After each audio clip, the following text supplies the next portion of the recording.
It was quarter before the hour when Nina and Ninette looked for the right place to join the throng.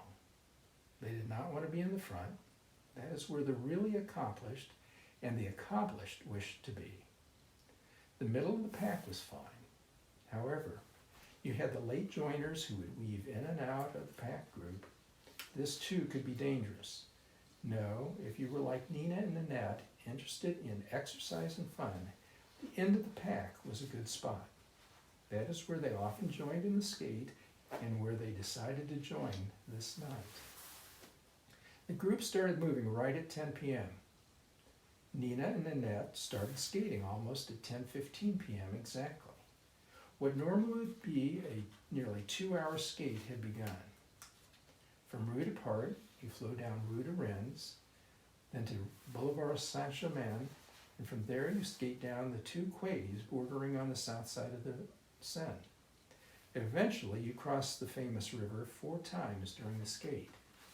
The third crossing is from the left bank or south side to the right bank or north side of the same bridge. Nina had walked to the I Spy Gallery that morning, Point Royale. It's a one-way bridge heading to the north bank. As Nina and Ninette made the turn, they became separated from a lot of the pack, perhaps as much as 20 feet between them and the people in front, and the same with the people behind. Approaching the center of the bridge, with Ninette on the right side closest to the railing, and Nina on the left, Ninette happened to look behind them. Approaching fast and straight at them was one of the police escort cars. She quickly grabbed Nina's right arm and swung her hard to the curb. Nina, caught completely by surprise and without understanding, tried to keep her balance.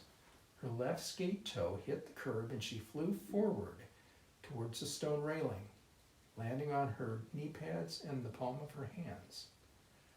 Her head missed the railing by inches.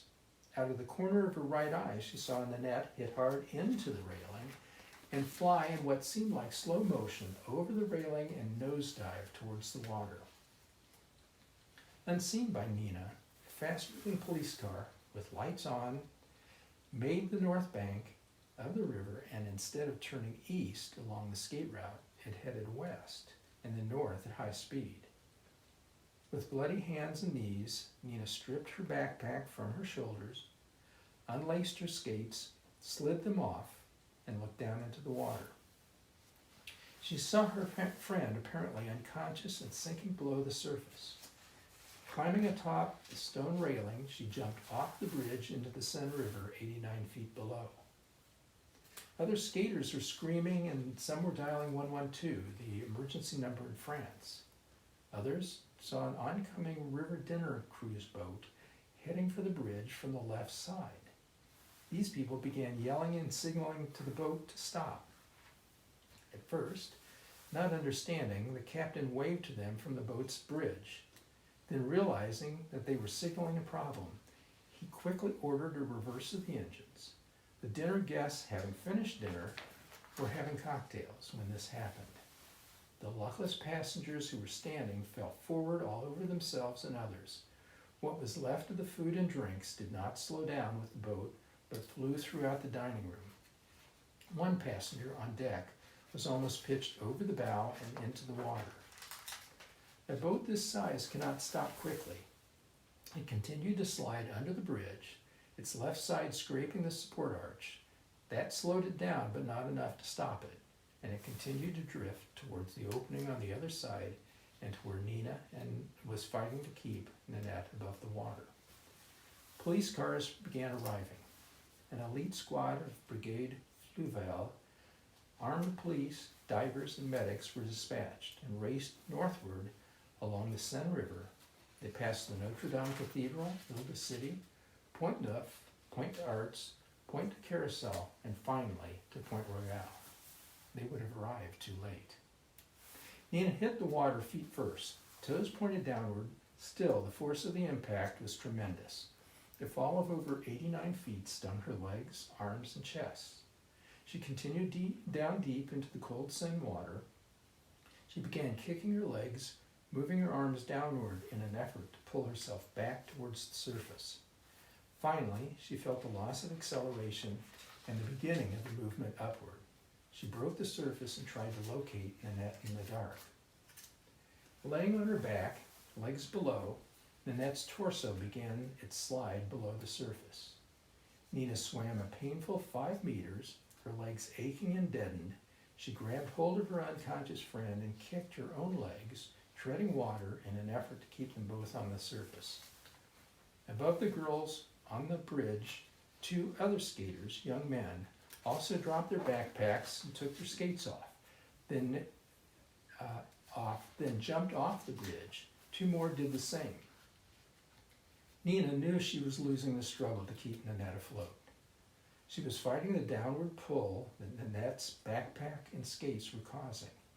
Just as she thought she had lost the struggle, 2 strong arms grabbed Ninette. 2 more joined those arms, and then 2 more grabbed hold of Nina. The boat bow slid out from the east side of the bridge.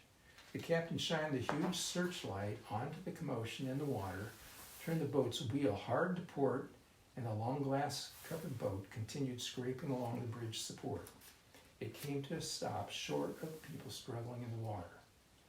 2 of the emergency inflatable rafts were launched, and crew members maneuvered the inflatables towards the group in the water just as the brigade fluval boats arrived.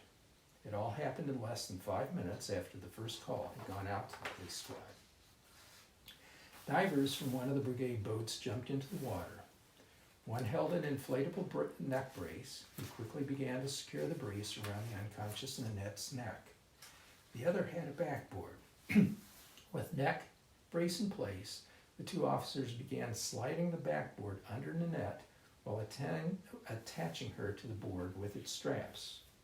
A difficult procedure with water current pulling them downstream. They had done this many times before. People had often attempted suicide from the height of the Parisian bridges. Some had been successful. With precision that came from the many practice training exercises and real-life events, they successfully attached Ninette to the board. Other members of the brigade assisting them from the boat carefully pulled Ninette's backboard onto the inflatable craft. Each sang a prayer to themselves, "This young woman we are not going to lose." The other brigade team helped the struggling Nina onto the second inflatable.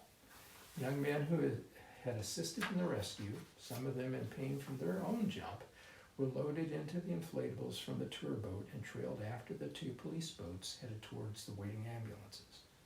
Ninette was unconscious. Her right leg appeared to be broken midway up her thigh. Her left leg, too, was obviously badly injured, scraped, bleeding, and swollen. Bruises began showing all over her body. On the other boat, one of the police medics looked after Nina's bleeding hands.